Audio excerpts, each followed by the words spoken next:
Eh bien, je fais cette vidéo depuis mon fourgon qui est tout vide, comme vous pouvez le voir, parce que je m'apprête à m'en séparer. Donc, vous voyez, tout est vide. C'est d'une tristesse pas possible. Je vous montre ça.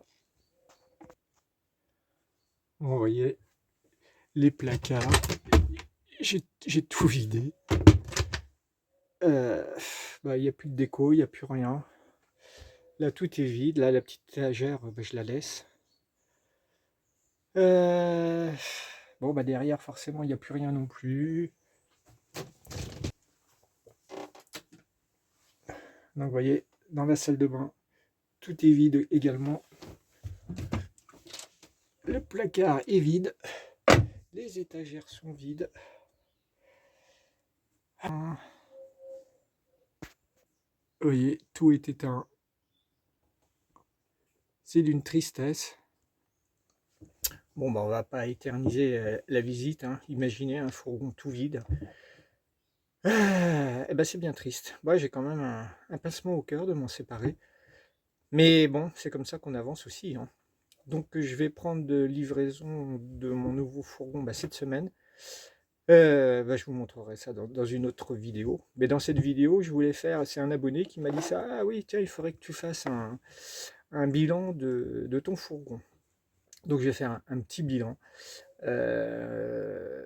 Globalement, ce fourgon, moi j'en suis plutôt content. Donc c'était un Peugeot Roadstar 600W qui fait 5,99 m de long. J'ai repris le même, j'ai pris les mêmes dimensions, 5,99 m, moi ça me va bien. Il était bien aménagé, il y avait des rangements en surnombre. Celui que je prends en a beaucoup moins, mais bon, je m'en débrouillerai. Et, il va falloir que je bricole dedans pas mal.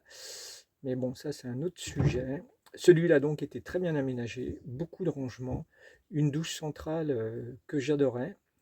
Il y avait vraiment beaucoup de place dedans. La salle de bain top. Les équipements bien. Bon, j'ai amélioré pas mal, hein. J'ai rajouté des suspensions pneumatiques, j'ai changé la batterie, j'ai mis un bon convertisseur, enfin bon, différentes choses, hein, que vous avez pu voir dans les vidéos. Depuis 2019 que je l'ai, forcément, on apporte des améliorations. Donc, bien sûr, dans ce fourgon, il y a des points positifs et des points négatifs, hein, comme dans tous les fourgons. Donc, je vais vous lister déjà un petit peu les points qui étaient négatifs à mes yeux et puis les petits problèmes que j'ai pu rencontrer avec ce fourgon. Bon, je les ai listés pour ne pas oublier. Je vais chausser mes lunettes parce que j'ai la chance d'avoir des lunettes là. Donc, qu'est-ce que j'avais noté? Ouais, c'est vraiment des petits problèmes, hein. J'ai pas eu de problème majeur. Donc j'avais eu un problème, ouais, avec les stores Remis. Vous savez, les petits stores en papier qui permettent de fermer la cellule, de faire l'obscurité dans la cellule. Sont des stores en papier, vous savez, en accordéon qui s'ouvrent. Et sur tous ces stores, tous les gens qui en ont, au bout d'un certain temps, il y a une petite articulation en plastique qui pète. Par l'usure, parce que c'est en plein soleil, le plastique s'use, et donc il faut changer le store. Et un store, ça coûte entre 4 et 500 euros. Donc moi, bien sûr, je ne l'ai pas changé, j'ai réussi à me dépanner en le recollant, en bricolant ça, et puis ça fait 2 ans maintenant, et puis ça a tenu. Donc ça, c'est un des problèmes, mais c'est récurrent à tous les fourgons qui ont ces stores Rémi en accordéon. Donc vous voyez, c'est cette articulation qui pète là, parce que les rideaux, c'est donc ça, là. Vous savez, les petits trucs accordéons.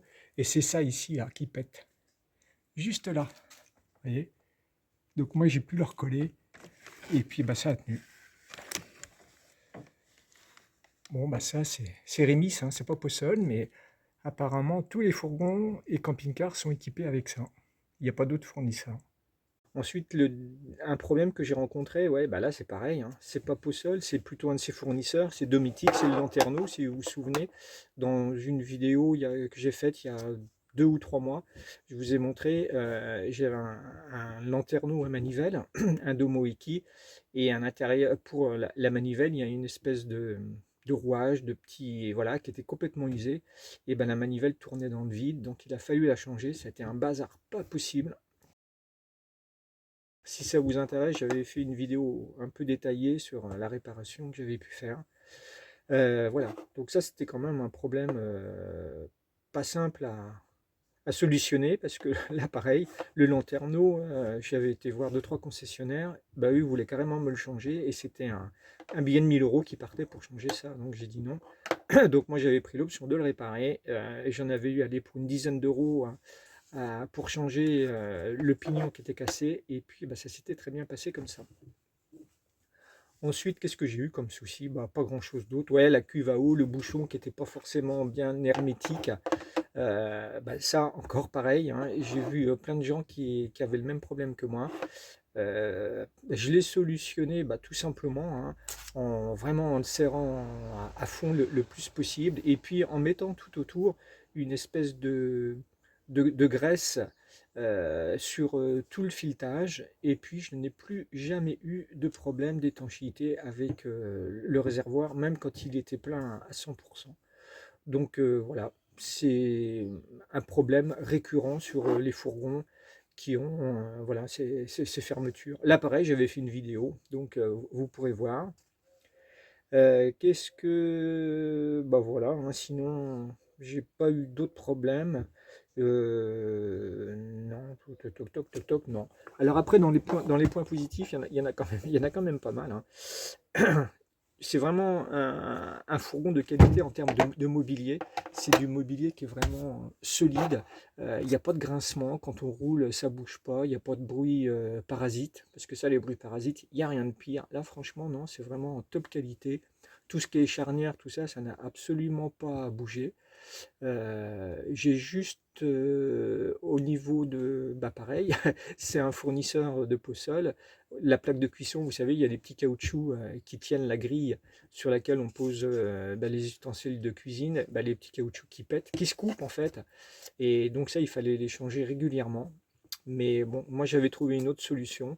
Donc pareil, j'avais fait une vidéo là-dessus. Vous la retrouverez dans l'historique des vidéos.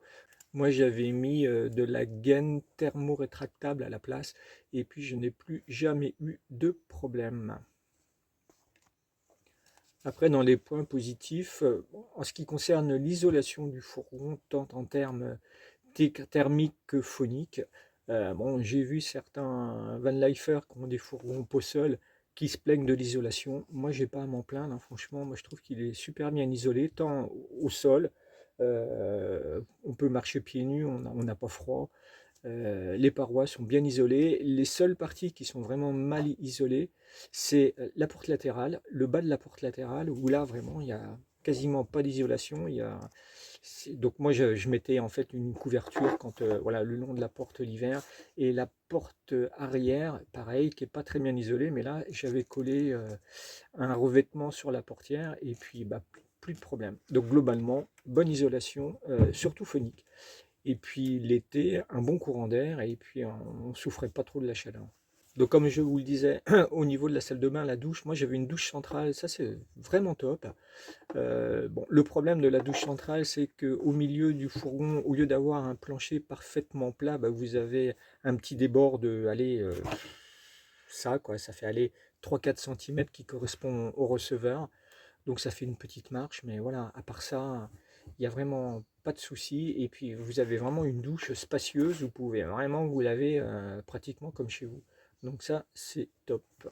Maintenant, en termes du porteur par lui-même, alors là, je n'ai jamais eu aucun problème. Je n'ai jamais eu de problème. C'est donc un Citroën Jumper que j'ai.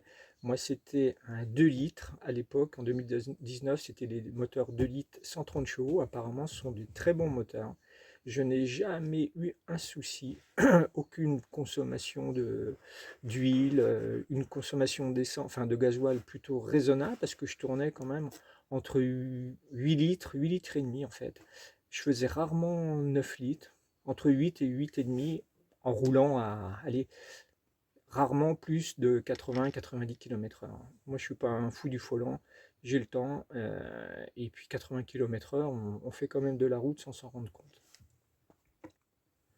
Donc globalement je suis super content de ce fourgon.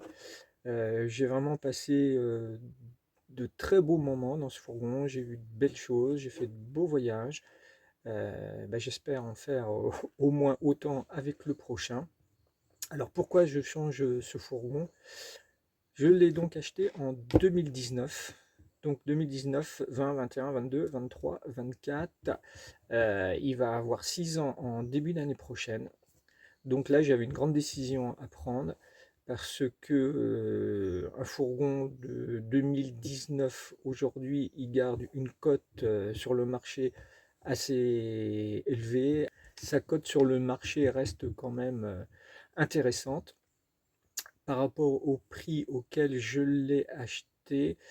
euh, je vais le revendre pas au même prix que je l'ai acheté, mais pas trop loin quand même. Donc je perds pas vraiment, sachant que j'en ai quand même profité pendant 6 ans. À savoir que le fourgon, peu importe la somme, hein, je veux pas parler, on va pas parler argent, je vais vous parler en pourcentage. Aujourd'hui, ce fourgon-là, par rapport à 2019, jour où je l'ai acheté, aujourd'hui, il coûte pratiquement 30% plus cher, le même, hein. 30% plus cher, vous vous rendez compte? Donc ça correspond à peine à sa décote sur le marché. Donc c'est un petit peu ce qui m'a incité à dire, bon allez, il y a peut-être pas un bon coup à faire, mais c'est peut-être le moment opportun de faire ça. Soit je le garde et puis 6 ans, bon, j'aurais peut-être eu une grosse révision à faire, courroie de distribution, des choses comme ça. Euh, bon, voilà. Donc moi j'ai dit, je le change, d'autant que j'avais été traîner mes guêtres dans au moins un salon à Périgueux. J'avais vu un fourgon toujours Possol qui m'intéressait bien, plutôt sympathique. Celui-là était de couleur blanche. Moi, je voulais une couleur un petit peu plus neutre, moins visible de loin pour être un petit peu plus discret en pleine nature. Donc j'en ai trouvé un gris, donc qui fait voilà, les mêmes dimensions. Bon, je vous le présenterai dans une vidéo un petit peu plus tard. Je l'ai déjà montré hein, dans la vidéo précédente, je crois. Euh, c'est un fourgon ouais, qui me semble répondre à, allez, pas à 100% de ce que je recherchais, mais on va dire à 70-80%. Bon, donc c'est un bon compromis. Donc là, je suis dans ce fourgon qui est bien vide. Je suis bien triste. Je vais faire maintenant un grand nettoyage dedans pour laisser un fourgon propre. Et puis, donc, en milieu de semaine, je pars chercher ce nouveau fourgon du côté de Périgueux. Bon, c'est pas loin de chez moi. Euh, et puis, je referai une vidéo pour vous présenter ça. Bon, et puis, avant d'aller chercher ce nouveau fourgon, il me reste les démarches administratives à faire, à savoir qu'il faut que j'aille à l'assurance pour modifier mes contrats. Assurer le nouveau, bien sûr, en lieu et remplacement de celui-là. Puis je vais en profiter pour revoir d'autres choses avec eux. Donc c'est l'occasion parce que c'est toujours la corvée, ce genre de truc. Et puis je vais aussi avoir un petit peu de temps pour me remettre de cette grippe parce que je me suis payé entre guillemets une grippe carabinée qui m'a tenu pratiquement couché une dizaine de jours. J'ai vraiment eu du mal à m'en remettre.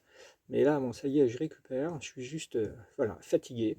Bon, je suis pas vacciné, hein, c'est peut-être un tort, mais bon, j'ai lutté, mon corps a lutté tout seul, sans l'aide du vaccin. Et bon, on s'en est sorti comme ça. Donc tant mieux. Eh bien écoutez, j'ai hâte de vous retrouver dans une prochaine vidéo qui aura lieu depuis mon nouveau fourgon. Donc j'ai vraiment très hâte maintenant. Parce que, en fait, ouais, je vous ai pas dit, mais le fourgon, je devrais l'avoir déjà depuis, allez, une petite dizaine de jours. Sauf que il n'était pas prêt.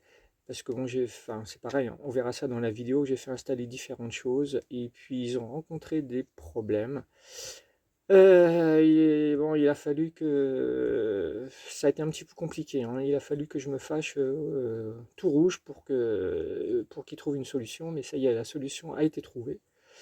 Donc, comme je vous disais, j'ai hâte d'aller le chercher et puis surtout de vérifier tout ce qu'ils ont fait parce que ma confiance est quand même assez limitée, à savoir que j'étais obligé de les laisser faire, hein. Et j'ai pas pu voir comment ils procédaient, voilà. Donc il faut que je vérifie tout et j'ai bien l'intention de tout vérifier. Alors comme je leur ai dit, Ils m'ont dit oui, il faut que vous prévoyiez 1 heure pour la livraison du fourgon, mais je dis vous savez 1 heure ça va peut-être être court parce que je vais tout vérifier. Donc tout ce qu'ils ont fait, je vais tout vérifier, tout, je vais rien laisser passer. J'ai fait une liste sur une feuille, une grande feuille, la feuille est pleine. Donc je pense qu'ils vont être surpris. Ils sont déjà un petit peu surpris de la manière, enfin, de tout ce que je leur ai demandé, parce que j'étais vraiment exigeant sur l'installation, pas de tout, quoi. Je voulais que ce soit fait de certaines manières, et ils m'ont dit, bah, écoutez, d'habitude, on fait pas comme ça. Bah, j'ai dit, non, bah, d'habitude, mais cette fois-ci, vous allez faire comme je vous le dis, moi.